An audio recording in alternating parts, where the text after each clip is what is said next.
تلنگانہ کے وزیر اعلیٰ ریونت ریڈی نے دہلی میں ڈاکٹر منموہن سنگھ کے جسد خاکی کو خراج عقیدت پیش کیا۔ چیف منسٹر ریونت ریڈی نے سابق وزیر اعظم منموہن سنگھ کی رہائش کا واقع نئی دہلی پہنچ کر ان کے جسد خاکی کو خراج عقیدت پیش کیا۔ بعد ازاں ان کی اہلیہ گروشرن کور اور کنبے کے افراد سے ملاقات کرتے ہوئے تعزیت پیش کی۔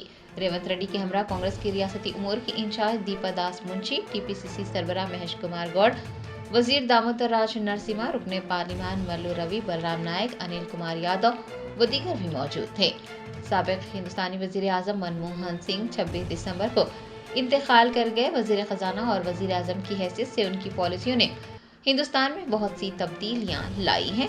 ملک کے وزیر اعظم کے طور پر خدمات انجام دینے کے باوجود بھی منموہن سنگھ کی طرز زندگی انتہائی سادہ تھی۔ وہ شان و شوکت کے بجائے سادگی کو ترجیح دیا کرتے تھے اور ان سے واقعہ منسوب ہے کہ اپنی لگژری کار کے بجائے وہ ماروتی سوزوکی 800 کو زیادہ پسند کرتے تھے اور اسے زیادہ استعمال کیا کرتے تھے، جو کہ ان کی سادہ زندگی کی ایک مثال ہے۔